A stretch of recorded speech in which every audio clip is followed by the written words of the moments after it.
नमस्कार साथियों, आप सभी का बहुत बहुत स्वागत है चाणक्य के YouTube चैनल पर। आप सभी को पता है कि DSSB के अंदर काफ़ी सारी वैकेंसीज आती रहती हैं और उन्हीं के बारे में हम जो इन डिटेल इन्फॉर्मेशन होती है उसे आपके साथ लेके आते रहते हैं।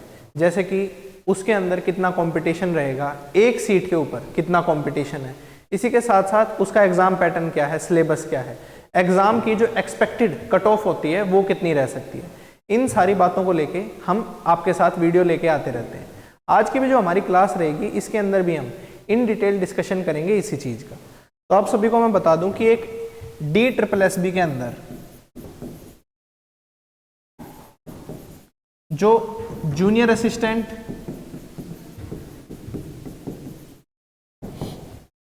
LDC और स्टेनो, इनकी जो वैकेंसीज आई थी, इनके जो फॉर्म फिलअप हुए थे, उसके अंदर एक सीट के ऊपर कितना कंपटीशन है ये हम इसके अंदर पहले देखते हैं। फिर हम देखेंगे कि इसका सिलेबस क्या है और एक्सपेक्टेड कट ऑफ कितनी रह सकती है।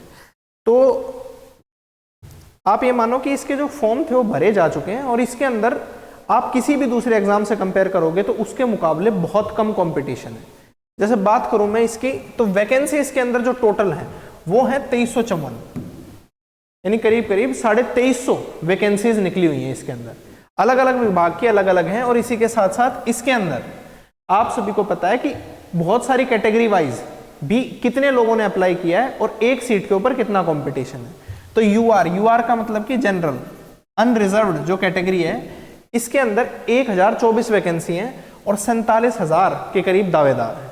तो एक सीट के ऊपर जो कंपटीशन है वो कितना है, वो है सिर्फ और सिर्फ 45 बच्चों का। अगला है आपका ओबीसी के अंदर 677 वैकेंसीज हैं, यानी कि 677, और कितने लोगों ने फॉर्म भरा है वो है 17,550, यानी कि एक सीट के ऊपर 25 दावेदार। इसके अंदर आपको एक बात ध्यान रखनी है, वो ये है कि यहाँ पे दिल्ली के अंदर जो वैकेंसीज निकलती हैं, खासतौर पे DSSB की, इसके अंदर जो रिजर्वेशन अप्लाई होता है वो उन्हीं लोगों का होता है जिनके पास वहां का डोमिसाइल हो। यानी कि आप यदि किसी दूसरे स्टेट के ओबीसी हो तो आप यहाँ पे ओबीसी के अंदर अप्लाई नहीं कर सकते, आपको यहाँ पे यूआर यानी कि अनरिजर्व्ड ही काउंट किया जाएगा। इसीलिए आपको ये कंपटीशन इतना कम दिख रहा है। आप देख रहे हो कि एक सीट के ऊपर मात्र 25 बच्चे हैं। एससी के अंदर 289 यानी कि 289 इसके अंदर सीट है और इसके अंदर फॉर्म फिलअप भरे गए हैं करीब करीब 28,899, यानी एक सीट पे 99 लोगों का कंपटीशन है। अगला है ST के अंदर 100 सीट हैं और 10,000 के करीब लोगों ने भरा है, यानी कि 101 एक सीट के ऊपर दावेदार हैं। और EWS के अंदर 214 वैकेंसीज हैं, 214 सीट हैं और उसको 8424 लोगों ने भरा है, यानी कि एक सीट पे करीब करीब 39 लोग खड़े।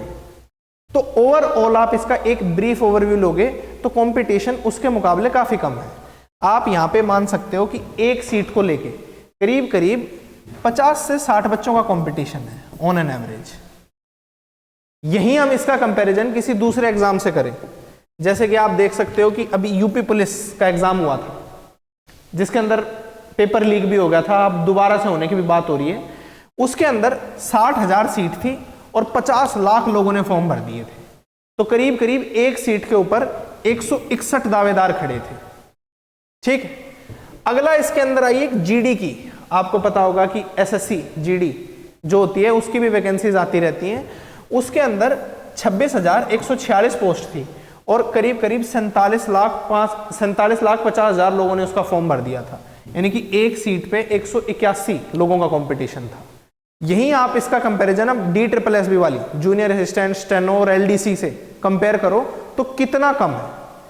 DSSB के अंदर ही एक JJA की जूनियर जुडिशियल असिस्टेंट की भी जो वैकेंसी है वो भी आती है और उसके अंदर टियर 1 क्लियर होने के बाद भी 25 गुना कंपटीशन होता है, यानी कि एक सीट के ऊपर जितने लोग पेपर क्लियर करते हैं उसके बावजूद वहां पे 25 लोग खड़े रहते हैं टियर 1 क्लियर होने के बावजूद। यहाँ पे अभी टियर 1 हुआ भी नहीं है, उससे पहले ही कंपटीशन इतना कम है। तो ये एक बहुत बढ़िया अपॉर्चुनिटी थी, जिसने भी ये फॉर्म भरा है वो इस अपॉर्चुनिटी का फायदा उठा सकता है। अब इसी के साथ साथ रही सिलेबस की बात, तो सिलेबस इसके अंदर मोटा मोटा आप ये मान के चलो कि 2 घंटे का टाइम है, यानी कि आपके पास होंगी 120 मिनट और क्वेश्चन होंगे आपके पास 200। सारे के सारे एमसीक्यू टाइप होंगे। और इसी के साथ साथ इस 200 के अंदर जो पार्टीशन रहेगा वो अलग अलग रहेगा। जैसे कि जनरल अवेयरनेस यानी कि जीएस का जो पोर्शन रहेगा वो रहेगा 35 क्वेश्चन 35 मार्क्स। अगला आपके सामने आ जाती है रीजनिंग। रीजनिंग भी आपकी कितनी रहेगी, वो भी रहेगी 35 क्वेश्चन 35 मार्क्स। अगली है आपकी मैथ्स। मैथ्स भी कितनी रहेगी, मैथ्स भी रहेगी आपकी 35 क्वेश्चन 35 मार्क्स। हिंदी आपकी रहेगी, वो भी रहेगी 35 क्वेश्चन 35 मार्क्स। इंग्लिश भी जो है वो भी रहेगी 35 क्वेश्चन और 35 मार्क्स। इसी के साथ साथ इसके अंदर एक जो चीज है basic familiarity with computer, internet, social media and office automation, यानी कि साधारण भाषा में जो कंप्यूटर है उसका भी इसके अंदर एग्जाम होगा। और वो कितने नंबर का होगा, वो होगा 25 नंबर का। तो ये जो टोटल है आपका, ये आता है कितने का, ये आता है 200 नंबर के करीब का। ठीक है, अब इसी के अंदर आप ये मान के चलो कि कंपटीशन बहुत ज्यादा है नहीं, तो जो एक्सपेक्टेड कट ऑफ है वो करीब करीब आप ये मान के चलो जो जनरल के लिए रहेगी वो रहेगी आपकी 125 नंबर के करीब, इससे ज्यादा कट ऑफ नहीं जाने वाली। ठीक है, ओबीसी एससी एसटी के अंदर आप 10-10 नंबर घटाते हुए चलो, यानी कि जो ओबीसी होगी उसकी मान लो आप 115 के करीब, 110-115 के हेरफेर में। इसके अलावा जो एससी एसटी होते हैं इनकी आप मान लो 100 के हेरफेर में, यही इसकी कट ऑफ रहेगी। तो जिन भी लोगों ने इसका फॉर्म भरा है, एक बहुत अच्छी अपॉर्चुनिटी है उनके सामने, वो इसका फायदा उठा सकते हैं। अब इसी के साथ साथ आज की जो हमारी वीडियो है इसके अंदर इतना ही। यदि आपको इन वैकेंसीज से रिगार्डिंग या किसी और चीज को लेकर डाउट है तो आप कमेंट सेक्शन के अंदर पूछ सकते हैं। इसी के साथ यदि कोई और वैकेंसी के बारे में या नोटिफिकेशन के बारे में आपको जानना हो तो आप उसे भी कमेंट सेक्शन के अंदर डाल सकते हैं। इसी के साथ आज की जो हमारी वीडियो है इसके अंदर इतना ही, और अब आप सभी से हम अगली वीडियो में फिर से मिलेंगे।